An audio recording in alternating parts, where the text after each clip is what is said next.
ಸ್ನೇಹಿತರೆ, ಮೀಡಿಯಾ ಮಾಸ್ಟರ್ಸ್ಗೆ ಸ್ವಾಗತ ಸುಸ್ವಾಗತ. ಗೆಳೆಯರೆ, ಭಾರತದ ಮೇಲೆ ಅಮೆರಿಕ ಹೇರ್ತಾ ಇರುವ 50%ಕ್ಕಿಂತ ಹೆಚ್ಚಿನ ಟ್ಯಾರಿಫ್ ಇವತ್ತಿನಿಂದ ಶುರುವಾಗ್ತಾ ಇದೆ. ಇದು ಹೀಗೆ ಇಲ್ಲಿಗೆ ನಿಲ್ಲುತ್ತೆ ಅನ್ನೋ ವಿಶ್ವಾಸ ಇಲ್ಲ. ಇನ್ನು ಭಾರತ ಕೂಡ ಅಮೆರಿಕದ ಒತ್ತಡಕ್ಕೆ ಮಣಿತಾ ಇಲ್ಲ. ರಷ್ಯಾ ಜೊತೆಗಿನ ತೈಲ ವ್ಯಾಪಾರವನ್ನು ಹೆಚ್ಚು ಮಾಡ್ತಾ ಇದೆ. ಅದಕ್ಕೆ ಬೇಕಾದ ಒಂದಷ್ಟು ವ್ಯವಸ್ಥೆಗಳನ್ನು ಎರಡೂ ದೇಶಗಳು ಮಾಡ್ಕೊಳ್ತಾ ಇವೆ. ಭಾರತಕ್ಕೆ ರಷ್ಯಾ ತನ್ನ ಮಾರ್ಕೆಟ್ ಆಕ್ಸೆಸ್ಸನ್ನು ಕೊಡೋದಕ್ಕೆ ಸಿದ್ಧ ಆಗಿದೆ. ಹಾಗಂತ ಅಮೆರಿಕ ಜೊತೆಗಿನ ವ್ಯಾಪಾರಗಳನ್ನು ಕೂಡ ಕಳ್ಕೊಳ್ಳೋದಕ್ಕೆ ಭಾರತ ಸಿದ್ಧ ಇಲ್ಲ. ಇಲ್ಲಿ ಟ್ರಂಪ್ ಅನ್ನೋದು ಬಹುದಿನಗಳ ವಿಷಯ ಅಲ್ಲ. ಆದರೆ ಅಮೆರಿಕ ಜೊತೆ ಭಾರತಕ್ಕೆ ವ್ಯಾಪಾರ ಲಾಭ ಇದೆ. ಅದನ್ನು ಉಳಿಸ್ಕೋಬೇಕು. ಆ ಸಂಬಂಧಗಳು ದೀರ್ಘಾವಧಿಯವರೆಗೆ ಇರಬೇಕು. ಹೀಗಾಗಿ ಭಾರತ ಈಗ ಅಮೆರಿಕಾದಲ್ಲಿ ಹೊಸ ಲಾಬಿ ಏಜೆನ್ಸಿಯ ಜೊತೆ ಡೀಲ್ ಮಾಡ್ಕೊಳ್ತಾ ಇದೆ. ಮಜಾ ಅಂದರೆ ಡೊನಾಲ್ಡ್ ಟ್ರಂಪ್ ಅವರ ಕಿಚನ್ ಕ್ಯಾಬಿನೆಟ್ ಅಂತಾರಲ್ಲ, ಅಂಥವರ ಜೊತೆನೇ ಈ ಬಾರಿ ಭಾರತ ಡೀಲ್ಗಿಳಿದಿದೆ. ಹಾಗಾದರೆ ಏನಿದು ಫೆಡರಲ್ ಲಾಬಿ? ಯಾವ ಸಂಸ್ಥೆಯ ಜೊತೆ ಅಮೆರಿಕಾದಲ್ಲಿನ ಭಾರತೀಯ ರಾಯಭಾರ ಕಚೇರಿ ಲಾಬಿಯಿಂಗ್ ಒಪ್ಪಂದವನ್ನು ಕುದುರಿಸಿಕೊಂಡಿದೆ? ಇದನ್ನು ಭಾರತದ ಮಾಸ್ಟರ್ ಸ್ಟ್ರೋಕ್ ಅಂತ ಯಾಕೆ ಕರೀತಾ ಇದ್ದಾರೆ? ಬನ್ನಿ ನೋಡೋಣ. ನಿಮ್ಮಲ್ಲಿ ಸಾಕಷ್ಟು ಜನ ಯೂಟ್ಯೂಬ್ ಚಾನಲ್ಗಳನ್ನು ಮಾಡಬೇಕು ಅಂತ ಅಂದ್ಕೊಂಡಿರ್ತೀರಿ. ಮತ್ತಷ್ಟು ಜನ ಈಗಾಗಲೇ ಚಾನಲ್ಗಳನ್ನು ಮಾಡಿರ್ತೀರಿ. ಆದರೆ ಅವುಗಳನ್ನು ಹೇಗೆ ಮುಂದುವರಿಸಬೇಕು ಅನ್ನೋದು ಗೊತ್ತಾಗದ ಗೊಂದಲದಲ್ಲಿರ್ತೀರಿ. ನಿಮಗಾಗಿನೇ ನಾವು ಇದೇ ಆಗಸ್ಟ್ 29, 30 ಮತ್ತು 31ನೇ ತಾರೀಕು ಆಫ್ಲೈನ್ ತರಬೇತಿ ಕಾರ್ಯಕ್ರಮವನ್ನು ಆಯೋಜಿಸ್ತಾ ಇದ್ದೀವಿ. ಹೆಚ್ಚಿನ ಮಾಹಿತಿಗಾಗಿ 9972379459 ನಂಬರ್ಗೆ ಸಂಪರ್ಕಿಸಿ.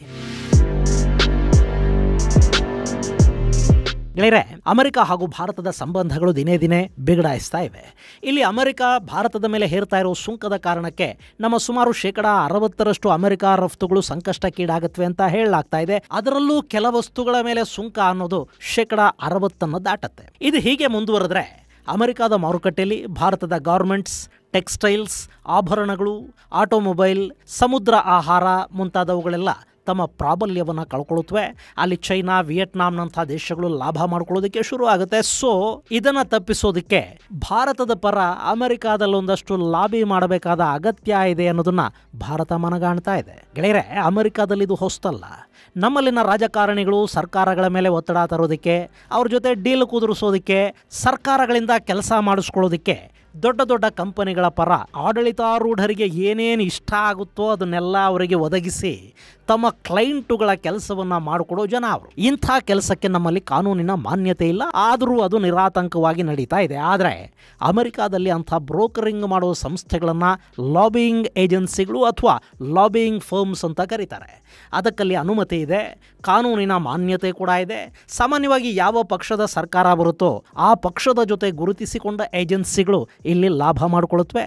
ಜಗತ್ತಿನ ನಾನಾ ದೇಶಗಳು ಅಮೆರಿಕ ಸರ್ಕಾರದ ಜೊತೆ ಮಾತುಕತೆಗೆ, ಅಲ್ಲಿ ಆಯಾ ದೇಶಗಳ ಪರ ಅಭಿಪ್ರಾಯ ಮೂಡಿಸೋದಕ್ಕೆ, ಅಲ್ಲಿನ ಸಂಸತ್ತಲ್ಲಿ ಬಿಲ್ಲುಗಳು ಮಂಡನೆ ಆಗೋ ಹಾಗೆ ನೋಡ್ಕೊಳ್ಳೋದಕ್ಕೆ, ಅಲ್ಲಿನ ಸಂಸದರಿಂದ ತಮಗೇನು ಬೇಕೋ ಅದನ್ನು ಅಲ್ಲಿ ಮಾತಾಡಿಸೋದಕ್ಕೆ, ಅಲ್ಲಿನ ಮೀಡಿಯಾಗಳಲ್ಲಿ ಲಾಬಿ ಮಾಡಿಸೋದಕ್ಕೆ, ಪ್ರಚಾರಕ್ಕೆ, ಅಪಪ್ರಚಾರವನ್ನು ತಡೆಯೋದಕ್ಕೆ, ಸೋಷಿಯಲ್ ಮೀಡಿಯಾಗಳಲ್ಲಿ ತಮಗೇನು ಬೇಕೋ ಅದನ್ನು ಟ್ರೆಂಡ್ ಮಾಡಿಸ್ಕೊಳ್ಳೋದಕ್ಕೆ, ಹೀಗೆ ನಾನಾ ಕಾರಣಗಳಿಗೆ ಈ ಏಜೆನ್ಸಿಗಳನ್ನು ಬಳಕೆ ಮಾಡ್ಕೋತಾರೆ.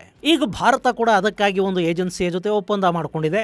ಇದು ಟ್ರಂಪ್ ಆಡಳಿತ ಅಮೆರಿಕಾದಲ್ಲಿ ಶುರುವಾದ ನಂತರ ಭಾರತ ಹೈರ್ ಮಾಡ್ತಾ ಇರುವ 2ನೇ ಏಜೆನ್ಸಿ. ಅದರ ಹೆಸರು ಮರ್ಕ್ಯುರಿ ಪಬ್ಲಿಕ್ ಅಫೇರ್ಸ್. ಇದಕ್ಕೂ ಮೊದಲು ಭಾರತ ಟ್ರಂಪ್ ಅವರ ಮೊದಲ ಅವಧಿಯಲ್ಲಿ ಅವರ ಆಂತರಿಕ ವಲಯದಲ್ಲಿ ಕಾಣಿಸ್ಕೊಳ್ತಾ ಇದ್ದ ಮನುಷ್ಯ ಜೇಸನ್ ಮಿಲ್ಲರ್ ಅವರ ನೇತೃತ್ವದ SHW ಪಾರ್ಟ್ನರ್ಸ್ ಅನ್ನೋ ಸಂಸ್ಥೆಯ ಜೊತೆ ಇದೇ ಲಾಬಿಯಿಂಗ್ಗಾಗಿ ಒಂದು ಒಪ್ಪಂದವನ್ನು ಮಾಡಿಕೊಂಡಿತ್ತು. ಅದು 1 ವರ್ಷದ ಕಾಂಟ್ರಾಕ್ಟು. ಅದಕ್ಕಾಗಿ ಭಾರತ ಪ್ರತಿ ತಿಂಗಳು ಸುಮಾರು $1.5 ಲಕ್ಷ ಹಣವನ್ನು ಕೊಡೋದಕ್ಕೆ ಒಪ್ಪಿತ್ತು.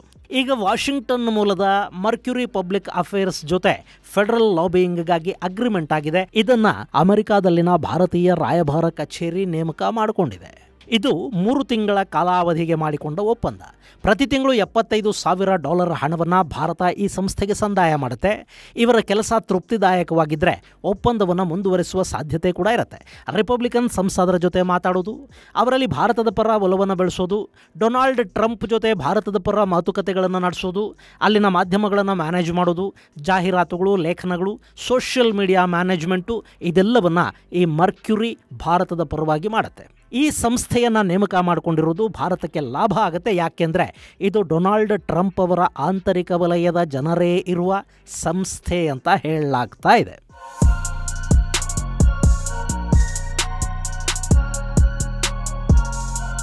ಗೆಳೆಯರೆ, ಇದರಲ್ಲಿ ಲೂಸಿಯಾನಾದ ಮಾಜಿ ಸೆನೆಟರ್ ರಿಪಬ್ಲಿಕನ್ ಪಕ್ಷದ ನಾಯಕ ಡೇವಿಡ್ ವಿಟರ್ ಇದ್ದಾರೆ. ಹಾಗೆ 2020ರಲ್ಲಿ ಡೊನಾಲ್ಡ್ ಟ್ರಂಪ್ ಅವರ ಕಮ್ಯುನಿಕೇಷನ್ ಹಾಗೂ ಮೀಡಿಯಾಗಳನ್ನು ನೋಡ್ಕೊಳ್ತಾ ಇದ್ದ ಬ್ರಿಯಾನ್ ಲಾಂಜ್ ಇದ್ದಾರೆ. ಜೊತೆಗೆ ನ್ಯೂಯಾರ್ಕ್ನ ಮೊದಲ ಇಂಡೋ ಅಮೆರಿಕನ್ ಸೆನೆಟರ್ ಅನ್ನಿಸ್ಕೊಂಡಿದ್ದ ಕೆವಿನ್ ಥಾಮಸ್ ಇದ್ದಾರೆ. ಈ 3 ಜನ ರಿಪಬ್ಲಿಕನ್ ಪಕ್ಷದ ನಾಯಕರು ಮತ್ತು ಡೊನಾಲ್ಡ್ ಟ್ರಂಪ್ ಅವರಿಗೆ ತೀರಾ ಹತ್ತಿರದವರು, ಆಂತರಿಕ ವಲಯದಲ್ಲಿ ಗುರುತಿಸಿಕೊಂಡ ಜನ ಅಂತ ಹೇಳಲಾಗ್ತಾ ಇದೆ. ಇಲ್ಲಿ ಟ್ರಂಪ್ ಅವರ ಈ ಬಾರಿಯ ಆಡಳಿತ ವೈಖರಿಯನ್ನ ಗಮನಿಸ್ತಾ ಇದ್ರೆ ಅಲ್ಲಿ ಅಧಿಕಾರಿಗಳಿಗೆ, ರಾಜತಾಂತ್ರಿಕರಿಗೆ ಯಾವ ಸ್ಥಾನ ಮತ್ತು ಜವಾಬ್ದಾರಿಗಳು ಕಾಣ್ತಾ ಇಲ್ಲ. ಬದಲಿಗೆ ಯಾರು ಟ್ರಂಪ್ ಆತ್ಮೀಯ ವಲಯದಲ್ಲಿ ಫಸ್ಟ್ ಸರ್ಕಲ್ ಅಲ್ಲಿದ್ದಾರೋ ಅವರ ಮಾತನ್ನ ಟ್ರಂಪ್ ವಿಪರೀತ ಕೇಳ್ತಾ ಇದ್ದಾರೆ. ಹೀಗಾಗಿನೇ ವಿಟ್ಕಾಫ್ ಅನ್ನೋ ಮಿತ್ರನನ್ನ ಅವರು ರಷ್ಯಾ ಯುಕ್ರೇನ್ ಸಂಧಾನಕ್ಕೆ ನೇಮಕ ಮಾಡಿದ್ದಾರೆ. ಮಧ್ಯಪ್ರಾಚ್ಯದ ವ್ಯವಹಾರಗಳನ್ನ ನೋಡಿಕೊಳ್ಳೋದಕ್ಕೆ ಕೂಡ ತಮ್ಮ ವ್ಯಾಪಾರಗಳ ಪಾಲುದಾರ ಮತ್ತು ಮಿತ್ರ ವಿಟ್ಕಾಫ್ ಅವರನ್ನೇ ನೇಮಕ ಮಾಡಿದ್ದಾರೆ. ಇನ್ನು ಅನುಭವವೇ ಇಲ್ಲದ ಸರ್ಗಿಯೋ ಗೋರ್ ಎಂಬ ಮನುಷ್ಯನನ್ನ ಭಾರತದ ರಾಯಭಾರಿಯನ್ನಾಗಿ ನೇಮಕ ಮಾಡಲಾಗಿದೆ. ಸೊ ಟ್ರಂಪ್ ಈ ಬಾರಿ ಆಡಳಿತವನ್ನ ತಮ್ಮ ಅತ್ಯಾಪ್ತರ ಮೂಲಕ ನಡೆಸ್ತಾ ಇದ್ದಾರೆ. ಹೀಗಾಗಿ ಅಮೆರಿಕಾದಲ್ಲಿನ ಭಾರತೀಯ ರಾಯಭಾರ ಕಚೇರಿ ಲಾಬಿ ಮಾಡೋದಕ್ಕೆ ಟ್ರಂಪ್ ಅತ್ಯಾಪ್ತ ವಲಯದ ಜನರಿಗೆ ಸೇರಿದ ಸಂಸ್ಥೆಗಳನ್ನೇ ಹುಡುಕಿದೆ. ಇನ್ನು ಇದರ ಮತ್ತೊಂದು ಮಹತ್ವ ಏನು ಅಂದರೆ, ಈ ಹಿಂದೆ ಈ ಮರ್ಕ್ಯುರಿಯಲ್ಲಿ ಪ್ರಮುಖ ಲಾಬಿಯಿಸ್ಟ್ ಆಗಿ ಕೆಲಸ ಮಾಡ್ತಾ ಇದ್ದವರು ಸೂಸಿ ವೇಲ್ಸ್. ಆಕೆ ಈಗ ಅಮೆರಿಕಾದ ವೈಟ್ ಹೌಸ್ನಲ್ಲಿ ಚೀಫ್ ಆಫ್ ಸ್ಟಾಫ್ ಆಗಿ ನೇಮಕಗೊಂಡಿದ್ದಾರೆ. ಅಂದರೆ ಟ್ರಂಪ್ ಅವರ ಒಳಮನೆಯಲ್ಲಿ ನಿರ್ಧಾರಗಳನ್ನು ತೆಗೆದುಕೊಳ್ಳುವ ಸ್ಥಳದಲ್ಲಿ ಆಕೆ ಇದ್ದಾರೆ. ಹೀಗಾಗಿ ಈ ಸಂಸ್ಥೆಯ ನೇಮಕ ಭಾರತಕ್ಕೆ ಲಾಭವನ್ನು ತಂದುಕೊಡಬಹುದು ಅಂತ ಹೇಳಲಾಗ್ತಾ ಇದೆ.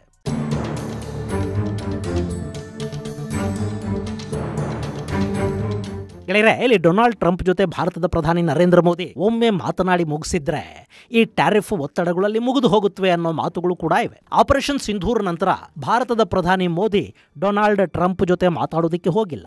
ಅವತ್ತಿನಿಂದ ಇವತ್ತಿನವರೆಗೆ 4 ಬಾರಿ ಟ್ರಂಪ್ ಅವರೇ ಭಾರತದ ಪ್ರಧಾನಿಯನ್ನ ಸಂಪರ್ಕಿಸೋದಕ್ಕೆ ಪ್ರಯತ್ನ ಪಟ್ಟರೂ ಕೂಡ ಆ ಕರೆಗಳನ್ನು ಮೋದಿ ಸ್ವೀಕರಿಸಿಲ್ಲ ಅಂತ ಜರ್ಮನಿಯ ಮಾಧ್ಯಮ FAZ ಅಂದರೆ ಫ್ರಾಂಕ್ಫರ್ಟರ್ ಅಲ್ಗೆಮೈನ್ ಝೈಟುಂಗ್ ಮಾಡಿದ ವರದಿಯನ್ನು ಆಧರಿಸಿ ಭಾರತದ ಸಾಕಷ್ಟು ಮಾಧ್ಯಮಗಳು ಬರೆದಿವೆ. ಇಲ್ಲಿ ಟ್ರಂಪ್ ಜೊತೆ ಮಾತಾಡಿದರೆ ಒತ್ತಡಕ್ಕೊಳಗಾಗಬೇಕಾಗತ್ತೆ ಅಂತ ಆ ಕರೆಯನ್ನು ಮೋದಿ ಅವಾಯ್ಡ್ ಮಾಡ್ತಾ ಇದ್ದಾರೆ ಅನ್ನೋ ಮಾತಿದೆ. ಆದರೆ ಅದ್ಯಾವುದೂ ಕೂಡ ಖಚಿತ ಮಾಹಿತಿ ಅಲ್ಲ. ಯಾಕೆಂದರೆ ಈ ಬಗ್ಗೆ ಅಮೆರಿಕಾದ ವೈಟ್ ಹೌಸ್ ಆಗಲಿ ಅಥವಾ ಭಾರತ ಸರ್ಕಾರ ಆಗಲಿ ಪ್ರಧಾನಿ ಕಚೇರಿ ಆಗಲಿ ಅಧಿಕೃತವಾಗಿ ಇದುವರೆಗೆ ಏನನ್ನು ಹೇಳಿಲ್ಲ. ಸೊ ಅಧಿಕೃತ ಮಾಹಿತಿ ಬರೋವರೆಗೆ ಅದು ಖಚಿತ ಅನ್ನಿಸ್ಕೊಳ್ಳೋದಿಲ್ಲ. ಇನ್ನು ಹೀಗೆ ಅಮೆರಿಕ ಮತ್ತು ಭಾರತದ ನಡುವೆ ಹಗ್ಗ ಜಗ್ಗಾಟ ನಡೀತಿರುವಾಗಲೇ ರಷ್ಯಾ ಮತ್ತು ಭಾರತದ ನಡುವೆ ವ್ಯಾಪಾರ ಸಂಬಂಧಗಳಿಗೆ ಹೊಸ ಪೇಮೆಂಟ್ ಮೆಕ್ಯಾನಿಸಮ್ ಒಂದು ಶುರುವಾಗ್ತಾ ಇದೆ. ಆಗಸ್ಟ್ 24ನೇ ತಾರೀಕು ಈ ಬಗ್ಗೆ ಹೇಳಿಕೆಯನ್ನು ಕೊಟ್ಟಿರುವ ರಷ್ಯಾ ಭಾರತದ ವಸ್ತುಗಳಿಗೆ ನಾವು ಮಾರುಕಟ್ಟೆಯನ್ನು ಒದಗಿಸಿಕೊಡ್ತಾ ಇದ್ದೀವಿ ಅಂತ ಹೇಳಿದೆ. ಇನ್ನು ಮುಂದೆ ಭಾರತದ ವಾಹನಗಳು, ಬಿಡಿಭಾಗಗಳು, ಎಲೆಕ್ಟ್ರಾನಿಕ್ಸ್, IT ಕ್ಷೇತ್ರ, ಔಷಧಗಳು ರಷ್ಯಾದ ಮಾರುಕಟ್ಟೆಯನ್ನು ಪ್ರವೇಶ ಮಾಡುತ್ತವೆ. ಜೊತೆಗೆ ಭಾರತ ರಷ್ಯಾದಿಂದ ಖರೀದಿ ಮಾಡೋ ತೈಲಕ್ಕೆ ರೂಪಾಯಿಯಲ್ಲಿ ಹಾಗೂ ಇನ್ನಿತರ ವಿಧಾನಗಳಲ್ಲಿ ಪಾವತಿ ಮಾಡೋದಕ್ಕೆ ಕೂಡ ರಷ್ಯಾ ಮತ್ತು ಭಾರತಗಳು ಒಪ್ಪಿವೆ. ಗೆಳೆಯರೆ, ಭಾರತ ಮತ್ತು ರಷ್ಯಾ ನಡುವೆ ರೂಪಾಯಿ ರೂಬಲ್ನಲ್ಲಿ ವ್ಯಾಪಾರ ಈಗಾಗಲೇ ನಡೀತಾ ಇದೆ. ಅದಕ್ಕಾಗಿ ಸ್ಪೆಷಲ್ ಓಸ್ಟ್ರೋ ಅಕೌಂಟ್ಗಳನ್ನು ತೆರೆಯೋದಕ್ಕೆ RBI ಅವಕಾಶವನ್ನು ಮಾಡಿಕೊಟ್ಟಿತ್ತು. ಈಗ ಅಂಥ ಅಕೌಂಟ್ಗಳನ್ನು ಯಾವುದೇ ಬ್ಯಾಂಕಲ್ಲಿ ತೆರೆಯೋದಕ್ಕೆ RBIನ ಅನುಮತಿಗಾಗಿ ಕಾಯಬೇಕಿಲ್ಲ. ಅರ್ಜಿಗಳು ಬಂದ ಕೂಡಲೇ ಓಸ್ಟ್ರೋ ಅಕೌಂಟಿಗೆ ಅವಕಾಶವನ್ನು ಕಲ್ಪಿಸಿಕೊಡೋದಕ್ಕೆ ರಿಸರ್ವ್ ಬ್ಯಾಂಕ್ ಆದೇಶವನ್ನು ಕೊಟ್ಟಿದೆ. ಇನ್ನು ರಷ್ಯಾ ಹಾಗೂ ಭಾರತದ ನಡುವೆ ರೂಪಾಯಿ ರೂಬಲ್ ವ್ಯಾಪಾರ ಮಾಡುವ ಮೂಲಕ ಡಾಲರ್ ಮೇಲಿನ ಡಿಪೆಂಡೆನ್ಸಿಯನ್ನು ಎರಡೂ ದೇಶಗಳು ಕಡಿಮೆ ಮಾಡಲಿವೆ ಅಂತ ರಷ್ಯಾ ಹೇಳಿದೆ. ಅಷ್ಟೇ ಅಲ್ಲ, ತೈಲದ ಹಣವನ್ನು ರೂಪಾಯಿ, ರೂಬಲ್ ಅಥವಾ ಇನ್ಯಾವುದೇ ಕರೆನ್ಸಿಯಲ್ಲೇ ಕೊಡಬೇಕು ಅಂತಲೂ ಇಲ್ಲ. ಹಣದ ಬದಲು ರಷ್ಯಾಗೆ ಬೇಕಾದ ವಸ್ತುಗಳನ್ನು ಭಾರತ ಪೂರೈಸಿದರೂ ಕೂಡ, ಅಂದರೆ ಬಾರ್ಟರ್ ಪದ್ಧತಿಯ ಮೂಲಕ ಕೂಡ ನಾವು ಭಾರತದ ಜೊತೆ ವ್ಯಾಪಾರಕ್ಕೆ ಸಿದ್ಧ ಇದ್ದೀವಿ ಅಂತ ರಷ್ಯಾ ಹೇಳಿಕೊಂಡಿದೆ. ಅಂದರೆ ಭಾರತದ ಆಟೋಮೊಬೈಲ್ ಕಾಂಪೋನೆಂಟ್ಸ್, ಫಾರ್ಮಾಸ್ಯೂಟಿಕಲ್ಸ್, ಎಲೆಕ್ಟ್ರಾನಿಕ್ಸ್, ಕಾರುಗಳು, IT ಸೇವೆಗಳು, ಹೀಗೆ ಭಾರತ ರಷ್ಯಾಗೆ ಏನನ್ನು ರಫ್ತು ಮಾಡುತ್ತೆ ಅದರ ಮೌಲ್ಯವನ್ನು ತೈಲದ ಪಾವತಿಗಳಿಗೆ ಪರ್ಯಾಯವಾಗಿ ಬಳಕೆ ಮಾಡಿಕೊಳ್ಳೋದಕ್ಕೆ ಕೂಡ ರಷ್ಯಾ ಒಪ್ಪಿದೆ. ಸ್ನೇಹಿತರೆ, ಇಲ್ಲಿ ರಷ್ಯಾಗೆ ಭಾರತ ಮಾಡ್ತಾ ಇರೋ ರಫ್ತು ತುಂಬ ಕಡಿಮೆ. ಆದರೆ ಅಲ್ಲಿಂದ ನಾವು ತರಿಸ್ಕೊಳ್ತಾ ಇರೋ ತೈಲ, ರಸಗೊಬ್ಬರಗಳು, ಕೆಮಿಕಲ್ಸ್ ಇದರ ಪ್ರಮಾಣ ಹೆಚ್ಚಿದೆ. ಇನ್ನು ರಷ್ಯಾ ಮತ್ತು ಭಾರತದ ನಡುವಿನ ವ್ಯಾಪಾರದಲ್ಲಿ ಭಾರತಕ್ಕೆ ಸುಮಾರು $58.9 ಬಿಲಿಯನ್ ಟ್ರೇಡ್ ಡೆಫಿಸಿಟ್ ಇದೆ. ಹೀಗಾಗಿ ನಾವು ರೂಪಾಯಿಗಳಲ್ಲಿ ಅವರಿಗೆ ಹಣ ಕೊಟ್ಟರು ಅದನ್ನು ಅವರು ತಮ್ಮ ಬ್ಯಾಂಕಲ್ಲಿ ಇಟ್ಕೋಬೇಕಾಗತ್ತೆ ಹೊರತು ತಕ್ಷಣಕ್ಕೆ ಅವರಿಗೆ ಅದರಿಂದ ಯಾವ ಉಪಯೋಗನೂ ಆಗೋದಿಲ್ಲ. ಯಾಕೆಂದರೆ ರೂಪಾಯಿ ಅನ್ನೋದು ಇನ್ನೂ ಕೂಡ ಅಂತಾರಾಷ್ಟ್ರೀಯ ಕರೆನ್ಸಿ ಆಗಿಲ್ಲ. ಸೊ ಅಲ್ಲಿಗೆ ಭಾರತ ತನ್ನ ರಫ್ತನ್ನು ಹೆಚ್ಚು ಮಾಡಿದರೆ ಅದಕ್ಕಾಗಿ ಭಾರತಕ್ಕೆ ರಷ್ಯಾ ಹಣ ಕೊಡಬೇಕಲ್ಲ, ಅದನ್ನು ರೂಪಾಯಿಯಲ್ಲಿ ಭಾರತಕ್ಕೆ ವಾಪಸ್ಸು ಕೊಡೋದಕ್ಕೆ ಸಾಧ್ಯ ಆಗುತ್ತೆ. ಹೀಗಾಗಿ ಭಾರತದ ರಫ್ತುಗಳು ರಷ್ಯಾಗೆ ಹೆಚ್ಚಾಗಬೇಕಿದೆ. ಅದಕ್ಕೀಗ ಅವಕಾಶ ಕೂಡಿ ಬರ್ತಾ ಇದ್ದ ಹಾಗಿದೆ. ಇನ್ನು ರಷ್ಯಾ ಜೊತೆ ವ್ಯಾಪಾರ ಹೆಚ್ಚಾದರೆ ಅಮೆರಿಕ ಹಾಗೂ ಯುರೋಪಿನ ಕೆಂಗಣ್ಣಿಗೆ ಕೂಡ ಭಾರತ ಮತ್ತೆ ಗುರಿಯಾಗಬೇಕಾಗುತ್ತೆ.